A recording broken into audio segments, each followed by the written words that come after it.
আজকে আমি তোমাদের শেয়ার করব মুখে মিলিয়ে যাওয়ার মতন মিষ্টি। একবার নয় বারবার বানিয়ে খাবেন। যাকে খাওয়াবেন সবাই হাত চেটে খাবে। কড়ার মধ্যে হাফ কাপ গুঁড়ো দুধ দিয়ে দিলাম, হাফ কাপ চিনি দিয়ে দেব, এই কাপের মাপ করে 1 কাপ জল দিয়ে দেব। ভালোভাবে খুন্তির সাহায্যে মিশিয়ে নেব, গ্যাসের আঁচ হাই ফ্লেমে রেখে। দেখুন ভালোভাবে মিশে গেছে, কোনো রকম দুধের ডেলা ভাব নেই। দুধটা ঘন করে জাল দিয়ে নেব। 10 মিনিটের মধ্যে বানিয়ে নিতে পারবেন।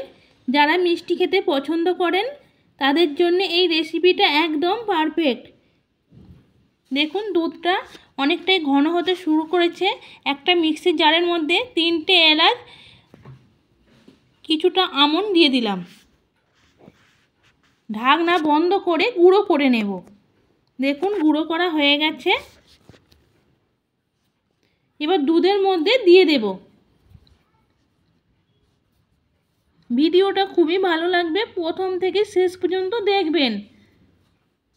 ভালোভাবে মিশিয়ে নেব।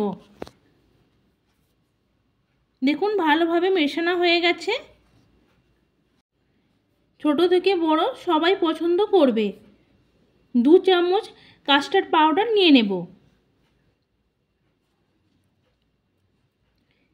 অল্প জল দিয়ে দেব, দিয়ে ভালোভাবে মিশিয়ে নেব। বাড়িতে হঠাৎ অতিথি এলে বানিয়ে দেবেন, খেয়ে খুশি হবে। দেখুন ভালোভাবে মেশানো হয়ে গেছে। দুধটাও দেখুন ঘন করে জাল দিয়ে নিয়েছি। এবার অল্প অল্প কাস্টার্ড পাউডারটা দিয়ে দেব।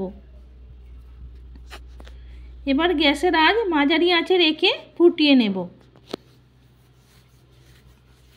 দেখুন কাস্টার্ড পাউডারটা দেওয়ার পরে কতটা ঘন হতে শুরু করেছে। এবার গ্যাস বন্ধ করে নামিয়ে নেব। দেখুন গ্যাস বন্ধ করে নামিয়ে নিয়েছি। বাটি নিয়ে নিয়েছি, দেখুন একটা বাটির মধ্যে ঢেলে নেব।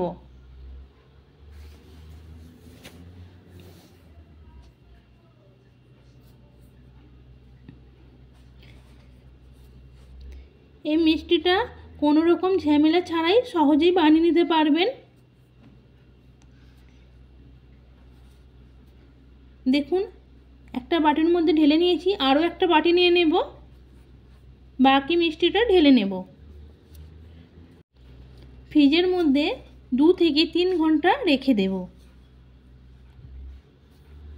ফ্রিজের মধ্যে এই মিষ্টিটা রাখলে বেশি খেতে ভালো লাগে।